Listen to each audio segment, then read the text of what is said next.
अस्सलाम वालेकुम एवरीवन, कैसे हैं आप सब। आई होप कि सब ठीक होंगे, खैरियत से होंगे। तो आज मैं आपको एक बड़े अच्छे हैक्स और टिप्स बताने वाली हूँ। कई दफ़ा क्या होता है कि हमारे घर में ना इस तरह सॉक्स जो होती हैं ना वेस्ट पड़ी होती हैं, या तो इनका एक पाँव गुम हो जाता है, पेयर ख़राब हो जाता है। तो इनको हम कैसे क्लीनिंग में यूज़ में ला सकते हैं वो आज आपको बताने वाली हूँ। तो सबसे पहले तो ये, अगर आपके घर में टाइल्स हैं या मार्बल लगा हुआ, तो ये जो टाइल ग्राउट्स होते हैं ना, इनको क्लीन करना बड़ा मुश्किल होता है। तो इस तरह अगर आप कॉम्ब पे सॉक्स को वेयर कर दें ना, तो आप इजीली इन ग्राउट्स को क्लीन कर सकते हैं, सारी मैल क्लीन हो जाएगी। सेम इसी तरह ये जो हमारे रबड़ होती है ना, ये हमारे रेफ्रिजरेटर की, इसको क्लीन करना बड़ा मुश्किल होता है। तो इस तरह अगर आप कॉम्ब पे सॉक्स को वेयर करके, सॉक्स अच्छी तरह धुली होनी चाहिए ना, तो सॉक्स को वेयर करके इस तरह क्लीन करेंगे ना, तो इजीली क्लीन हो जाएगी और कोई हार्श चीज़ भी नहीं लगेगी। सॉक्स काफ़ी सॉफ्ट होती है तो वो उसको इजीली क्लीन कर देगी। तो नेक्स्ट टिप की तरफ मूव करते हैं। तो हमारे घर में कई दफ़ा ऐसे एरियाज़ होते हैं जहाँ पर झाड़ू वगैरह नहीं जा रहा होता, और जिसकी वजह से वो क्लीन नहीं हो पाते और डस्ट वहाँ पे एक्यूमुलेट होती रहती है, और हम उन एरियाज़ को ना इग्नोर करते रहते हैं। तो इस तरह आप सॉक्स को उल्टा करके पहले अपने हाथ पर चढ़ाएं और फिर इजीली अपने उस झाड़ू पर चढ़ा दें।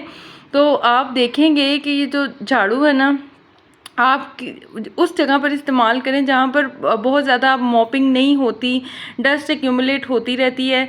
तो आप देखेंगे कि किस तरह ये जो सॉक्स है ना, वो सारी डस्ट को उठा लेगी और वो एरिया क्लीन हो जाएगा। आप सॉक्स को गीला करके भी इस तरह काम ले सकते हैं, तो ये मॉप का काम दे देगी। ये देखें कितनी ज़्यादा डस्ट थी इसके नीचे, क्योंकि यहाँ पर मॉपिंग नहीं हो रही थी रेगुलरली। तो इस तरह अगर आप इस टिप को यूज़ करके करेंगे ना, तो काफ़ी ज़्यादा क्लीन हो जाएगा आपका ये एरिया। तो आई होप कि आपको ये टिप्स अच्छी लग रही होंगी। तो प्लीज़ वीडियो को लाइक करके चैनल को सब्सक्राइब करना मत भूलिएगा। तो इसी के साथ हम नेक्स्ट टिप की तरफ मूव करते हैं। कई दफ़ा हमने ना पैकिंग करनी होती है, तो शूज़ को हमने बैग में रखना होता है, तो एज इट इज़ हम अपने शूज़ वगैरह को नहीं रख सकते। तो इस तरह अगर आप सॉक्स में कवर करके अपने सैंडल्स को, शूज़ को, बच्चों के शूज़ को रखेंगे ना, तो ईज़िली वो पैकिंग के लिए रेडी हो जाएंगे। आप अपने बैग में भी रख सकते हैं, कपड़ों के साथ सेपरेट भी वो रहेंगे, कपड़े भी गंदे नहीं होंगे और आपके जो शूज़ की पैकिंग भी हो जाएगी। आई होप कि आपको ये वाली टिप भी अच्छी लगी होगी। तो जल्दी से हम नेक्स्ट टिप की तरफ मूव करते हैं। तो नेक्स्ट ये, हमारे घर में ना बहुत सारी ऐसी चीज़ें होती हैं जिनके कवर्स गुम हो जाते हैं। जैसे ये मेरा स्टैंड है, ट्राइपॉड स्टैंड है छोटा सा। इसी तरह अगर आपके पास कर्लर है या स्ट्रेटनर है, उसको भी आप कवर करके सॉक से रख सकते हैं। तो नेक्स्ट है क्या है कि हमारे घर में ना हमने कई दफ़ा सिंपल मॉपिंग करनी होती है कि हमारे पास टाइम नहीं होता, जल्दी जल्दी बस हमने मॉप लगाना होता है।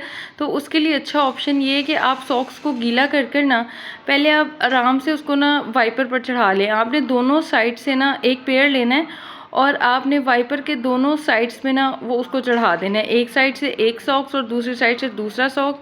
तो अगर आप गीला करके इसको चढ़ाएंगे ना, तो ये आपका बेस्ट मॉप इजी सा तैयार हो जाएगा। आपको बार बार कोई बड़े बड़े मॉप पकड़ने की ज़रूरत नहीं पड़ेगी। सिंपली बस आपने वाइपर को पकड़ना है, उस पर सॉक्स को चढ़ाना है और आप इजीली इसको घर में फेर सकते हैं। मॉप को लगाना भी थोड़ा सा मुश्किल होता है जो रेगुलर मॉप होते हैं, लेकिन इसको आप इजीली हल्के हाथों से फेरते रहेंगे। जैसे शाम के टाइम कई दफ़ा हमने घर को क्लीन करना होता है, थोड़ी थोड़ी मिट्टी आई होती है, तो इस तरह इस हैक से आप अपने घर को क्लीन कर सकते हैं। देखें कितनी मिट्टी इसने अपने अंदर उठा ली है सॉक्स ने, और आपकी मेहनत भी कम लगेगी। वाइपर हल्का है ना, तो आपके हाथों में भी कोई दर्द नहीं होगा। आप इजीली शाम के टाइम थोड़ी बहुत क्लीनिंग इससे कर सकते हैं। तो नेक्स्ट हैक की तरफ मूव करते हैं। नेक्स्ट क्या है जी, हमारे घर में बहुत सारे ऐसे एरियाज़ होते हैं जहाँ पर डस्टिंग नहीं हो पा रही होती, हमारा हाथ नहीं जा रहा होता। जैसे ये टेबल मेरे पड़ी हुई है, अब टेबल के ऊपर तो रेगुलर डस्टिंग हो रही है, लेकिन ये जो साइड्स होती हैं ना, यहाँ पे हम इग्नोर करते रहते हैं, लेकिन मिट्टी तो यहाँ भी जाएगी। वैसे ही पाकिस्तान में बहुत मिट्टी है, तो मिट्टी तो बहुत जाती है। तो इस तरह हैंगर के ऊपर अगर आप सॉक्स चढ़ा कर, ये देखें साइड पे आप इजीली बैक तक पूरे नीचे तक इसकी डस्टिंग कर सकते हैं, साइड्स पे भी डस्टिंग कर सकते हैं। तो काफ़ी मिट्टी जो हैंगर पे लगी हुई सॉक्स है ना, वो अपने अंदर उठा लेंगी और आपकी सारा घर डस्ट फ्री हो जाएगा। तो आई होप कि आपको आज के सारे हैक्स, क्लीनिंग हैक्स बहुत अच्छे लगे होंगे। तो प्लीज़ मेरी वीडियो को लाइक करके चैनल को सब्सक्राइब करना मत भूलेगा। Thank you so much for watching. अल्लाह हाफिज़।